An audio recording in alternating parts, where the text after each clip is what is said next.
All right. So good evening. It is 5:31. I am going to call the Excellence in Student Achievement, aka E.I.S.A committee in order. I have myself, Chair Heather Ingham, Don Dutton, Dr. Dawson, and Christine DeRosa. And we need to do the Pledge of Allegiance first. And the flag is right there. Oh, nice. Have a flag. I pledge allegiance to the flag of the United States of America and to the republic for which it stands, one nation, under God, indivisible, with liberty and justice for all. We have only one agenda item today, and it is for the science curriculum for the middle school. Yes, that is Okay. correct. Thank you very much for calling this meeting. I appreciate your time and being here. I did share the presentation with you earlier this week. Yep. So it goes into more detail with the presentation, but given our 30 minutes, I'm going to shorten this. Okay. And that way I leave enough room for questions, etc. Yep. So what we've been doing at 6-8 is piloting several programs for science. What I was noticing in the data the past several years is that several things. One, our turnover in science at the middle school, especially, every few years we get a new teacher. So there's really no momentum in that science programs itself, the science continuity between 6, 7, and 8. And because of that turnover, I wanted us to have an anchor. And not only that, in looking at the NHSAS science data, depending on who the students had, if they have a science background or if they have like an elementary education background, depending on the teacher's certification, the students' science experience varied greatly.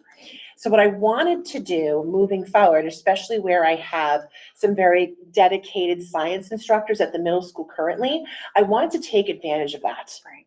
And really look at building upon what we currently do for science, looking at the next gen science standards, and utilizing and finding a program that would fit the needs of our current middle school learners. So what they've done is they've piloted a couple of them. A few of them, they've said, oh, no, thank you, for a variety of reasons. The most important reason actually being the students themselves. Really looking at student need and diving into that differentiation piece. When you talk about science, you're talking about nonfiction text that's sometimes very difficult to digest for students that have reading discrepancies and difficulties, especially as when you get to middle school and actually 5th grade, children, instead of learning to read, they read to learn information.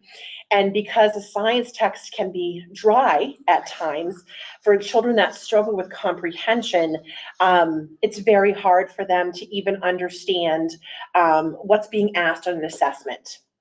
So tonight for you, I have several things, including the presentation and what Open SciEd is. The best part about Open SciEd, it's actually designed by science teachers for science students.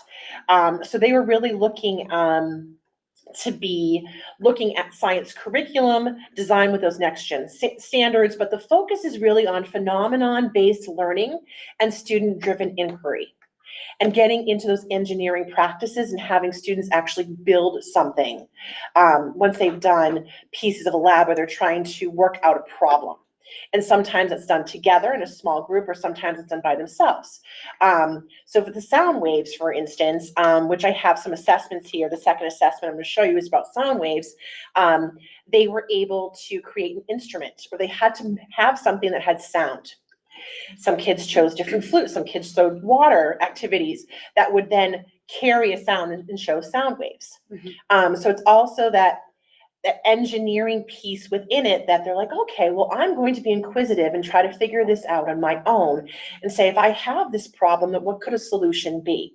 Another one that they did in 8th grade was a helmet. And they're looking at force, so looking at physical science and when a force hits another force. Of course, a lot of kids did football helmet. But lo and behold, she said 8 different groups of students in all her 4 sections did football helmets, and they all came up with a different design. So they focused on like the type of helmet, and then they had to think about where would the player be hit on what part of the head, because we all know different helmets are for different activities. You don't wear a bike helmet when you're playing football, and vice versa. So looking at that, then they had to look at, okay, well, where's a player getting hit? And then where would the padding be? And lo and behold, even though they all had the same assignment, how they came up with the lab and what they did with it all came out really different. So that was kind of interesting to see for the students. Yeah. So the whole goal is to transform science education through engaging, meaningful experiences. Instead of just that rote memory. Okay, I know what photosynthesis is, I can name the parts of the plant, and then 2 weeks later, I forget. And then I'll remember again when it's brought up in 2 years. So what you'll see with this as well, because it's science 6th through 8th grade, it spirals. So that means that it'll have physical science, it will have biology, it will have chemistry components, which is what we want to see in order for them to then build a bridge to high school science, which then focuses specifically on physical science, biochemistry, physics, etc. So in looking for a science program, that's what we really want to have. So it has 18 comprehensive science units covering multiple disciplinary areas that we discussed. So it integrates 3 dimensions of science learning, which is disciplinary core ideas, cross-cutting concepts, and then science and engineering practices. So what they liked about this program when they piloted it, the teachers, was it anchors the learning in real world scientific phenomena. And again, the sound waves piece is making of a helmet. And then it encourages students to question and investigate. So, okay, this is my hypothesis. If I add extra padding to the top of my helmet, then the person that's wearing it is going to be protected from a concussion. And then they had to prove whether or not their hypothesis, was correct. So it's really looking at also to address those achievement gaps in science education, where they're coming in with some basic science. And you saw recently, and here with our 2nd graders and our kindergartners, when they were presenting to the board, that our reading program at the elementary school is really starting to plant seeds of science education. I saw that with the stem, like they did a flower. Yes, and I loved that they knew what the word photosynthesis meant. Even though they couldn't say it was fine, it was really cute. It was very, very cute. But honestly, that gets the middle school science teachers really excited, because in elementary school, so much of the focus needs to be on mathematics and literacy learning, that there's not a lot of time for science and social studies. So by having these little seeds planted, kids are like, oh my goodness, I know what that is. I did this, and it builds upon that learning. And then by the time they get to middle school now, they're going to have more of a foundation than they ever have before. Another good part of this program, because it was built by teachers, it assumes that the students at the elementary level don't have some of the background knowledge, so they build fillers into it. So it's able to then say, okay, when your kids come into you, they're not going to possibly know these 4 things. Okay. So because of that, then you're going to have to do this, this, and this to pre-teach before you get to the actual assignment. So that's something that Lauren and Doug shared with me. Lots of hands-on activities and interactive learning experiences. It incorporates videos, simulations, and materials, and it's student support centered classroom environments. And it is also highly rated by Ed Reports. It meets all the requirements through Ed Reports. So there are several different open SciEd programs. The one that they looked at, I told them they could only look at programs that met the 3 levels of criteria through Ed Reports. And thank you for doing that. That's okay. Because I had talked to a couple other science teachers from other districts who have used this, and but there must be other versions, because they said the version that they're using just is not as robust as this, and there's no labs, there's no like worksheets. It's like all like, Take all the fun out of it. it's all like, it's like talking and like, how do you feel about the science, and it's more theoretical versus like applying it. So Right. And what we wanted was that transfer and that application of the skills. And you can kind of see that here. So one of the first assessments, and we blocked out the student names. Right. And Lauren and Doug have been extremely helpful in this process. The teachers? Yes, Okay. correct. Doug teaches 7th grade science and Lauren teaches 8th grade science. And they have been wonderful with being the guinea pigs through this process. We tried some things and we're like, oh no, not this one. And then we tried something else. And then this one, they've been really excited about. I haven't seen them this excited Oh, that's good. in months. Well, that's good if our Yeah. current teachers are excited Correct. about it. And that's why I wanted them to pilot something, and then see where how did the kids perform with this? So that's where we're gonna look at right now. Yeah. So first one is a soccer assessment. And what's great is the kids can write and they can also draw. So some of the students that may not be able to fully express themselves in writing can also draw pieces of the activity. So draw 2 free body diagrams and show how the amount of peak force on the head, right? So this is physical science, would compare to the amount of peak force on a soccer ball. And it actually shows you through various students. And then the second page, it talks about the 3 types of collisions. And again, their final project, this was the helmet project at the end. And then you can explain in words or pictures your choice for 2A. So you can kind of see it gives them a variety of verses just saying, oh, well, multiple choice, pick A, B, and C. Right. It actually says, oh no, now that you know this, tell me why. Or tell me how then you can apply this knowledge to when you're watching a soccer game. And you can explain the physical force of this. Right. And then you can see here some of the last 2 assessments, and then it talks about pieces with the brain. Right.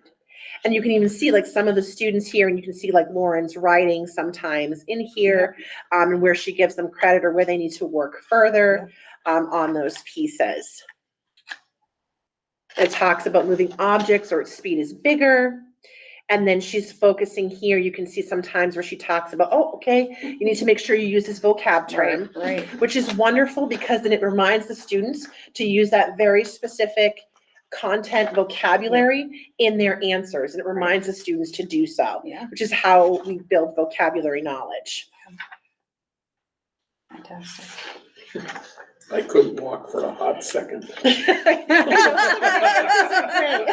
have got a concussion, that one. Yes. No, you're yeah. hitting the knee in that case. Yes. A hot second. A hot second. A hot second. Love that. Yeah. So this is also, it's because it encourages that participation among the students.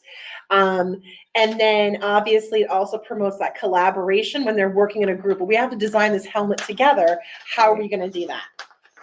And then that scientific literacy piece, that vocabulary piece, and that critical thinking piece.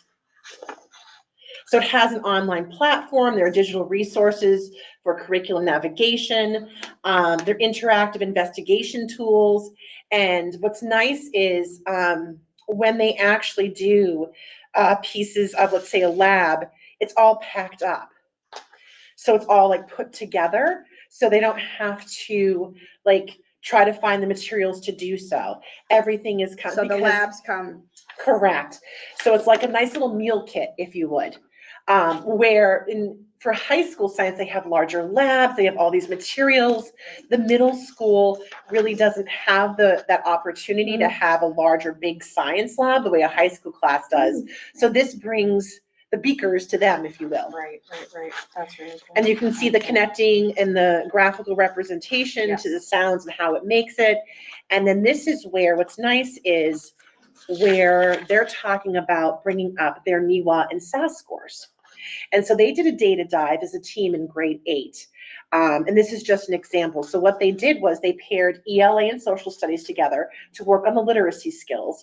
And they paired math and science together.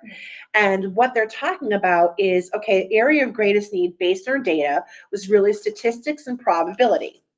And then, okay, well then how can science help that?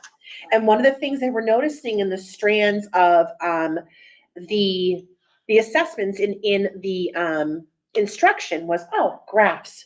How can science then use graphing and interpreting data, and how could that help feed math and help with our math scores? So that's something that you can kind of see here through the graphical representation of how the sounds were made. So they're trying to find ways to do cross-content activities to also bring up our data as well, and having those conversations, like where are our strengths, what are we doing really well, and our data, what's our students showing us where they need support, where they haven't really had enough instruction. So they're trying to bring that forward. Fantastic. Yes. So again, there's embedded assessment strategies. What's great too is through Clever, they can go in the way that, I don't know if you're familiar with News Ella, where it takes a text and it can change the grade level that the reader is. So it does this for the students. Oh, wow. So if a student needs, if they need a challenge, it can actually raise the reading wow. level. If the student needs the reading level brought down so we can understand what the child knows. Because one of the biggest struggles being a science or social studies teacher is the child might know the material, but because they can't comprehend the text, they can then not demonstrate to you where their knowledge is actually at. So we wanted something that could bring the text down for our learners that needed it.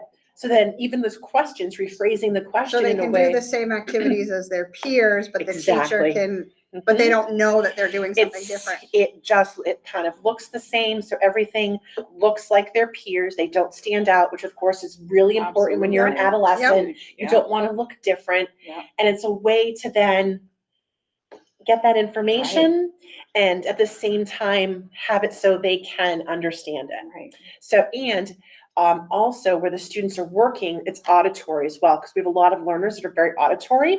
So, okay, well, it'll read it to you. Awesome. So, which was wonderful. It was something we really wanted from a program. Yeah. And then what I can show you is, I wanted to show you some of the stuff that Doug sent me. Because it says, this is Lauren's, and of course, Doug being Doug, had, he puts everything online, it was great. So it kind of shows you here from a teacher's perspective what they kind of see. So this is his quick start guide that he would see, and also the students would be able to see. And it walks you through the processes. Oh. So even if we have a science teacher in, let's say, grade 6, who is more of an elementary background, this would support and scaffold for the teacher.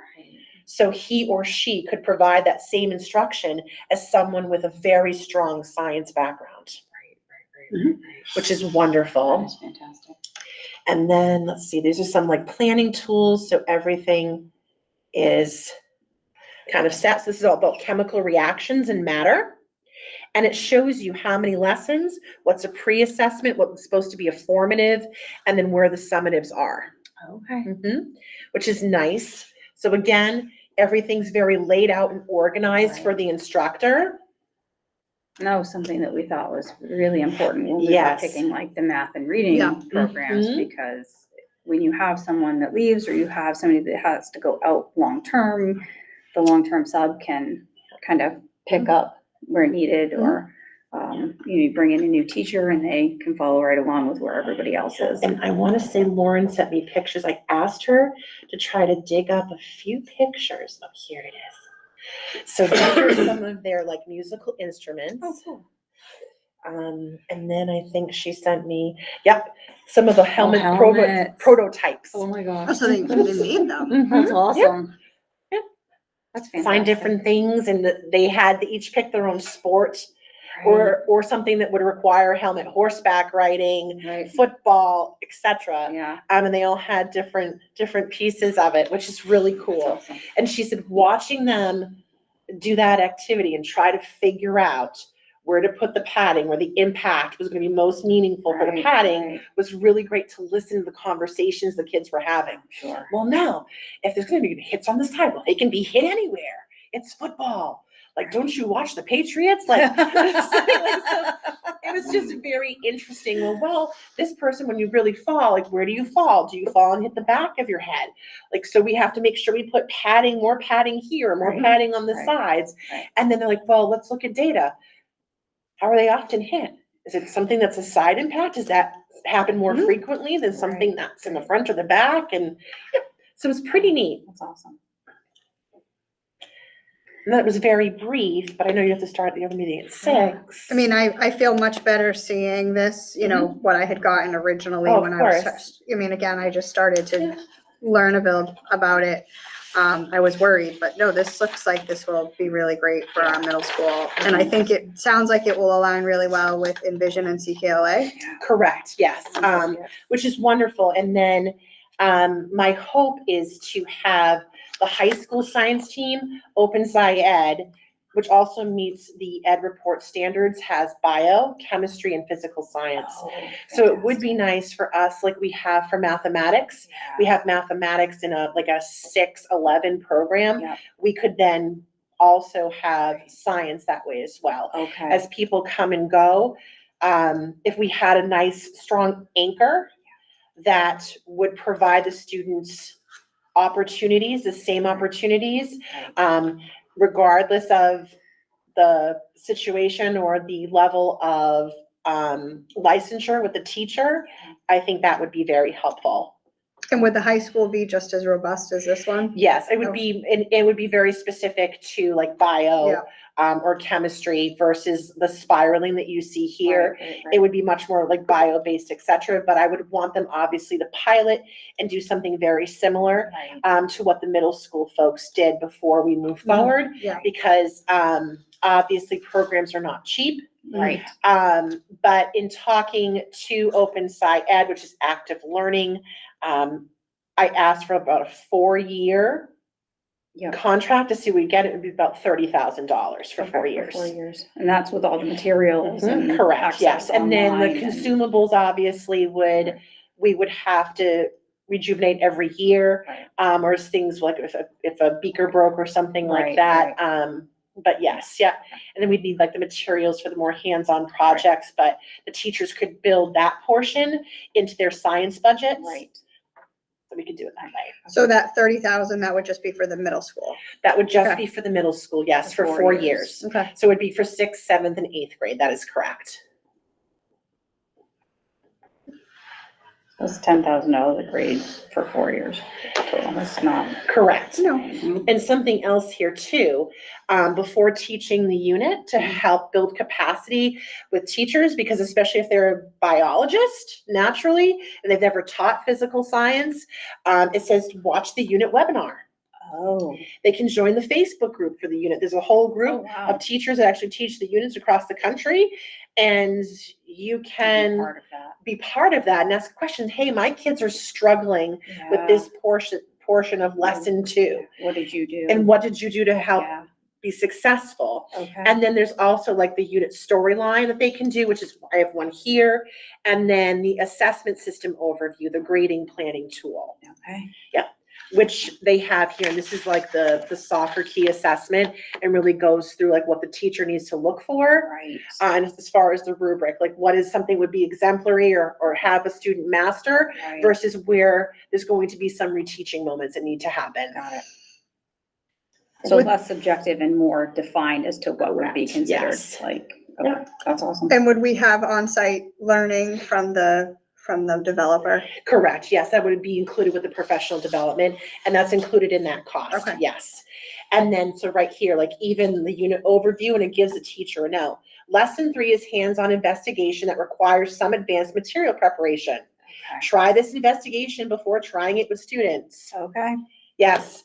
The pro tip suggests creating a large model of of dialysis tubing out of wax and yarn to show students how they will tie and set it up. So Okay. that's like part of their lab. Got it. But it kind of gives the teacher a heads up like, hey, don't forget, Right. do this before the little kitties are in front of you. Right, So you right, have right. everything set with the This- tubes and the yarn. Yeah. Yeah. That's awesome. Okay. Any other questions? I don't, so I guess what would next steps be? What are you proposing? That's my only question. So I would propose that if you're agreeable to it, the next steps would be to bring it to the larger school board. Okay. And Lauren and Doug wanted to be here this evening, but couldn't. But if, I think we give them enough notice, they could do something with the entire board if we Okay, wanted yes. to. Yeah, I think that would be great. Because I think hearing it from the staff who's in front of the students is so much more meaningful. Right. Yeah.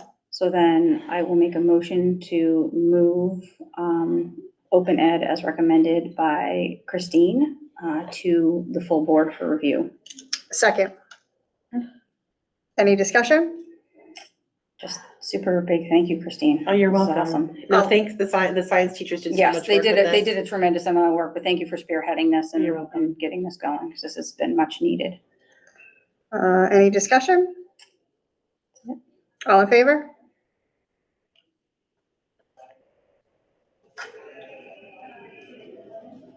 All right. Public comment. Okay, Cricket. I make a motion to adjourn, at 5:57, and we do not have another meeting date on the books.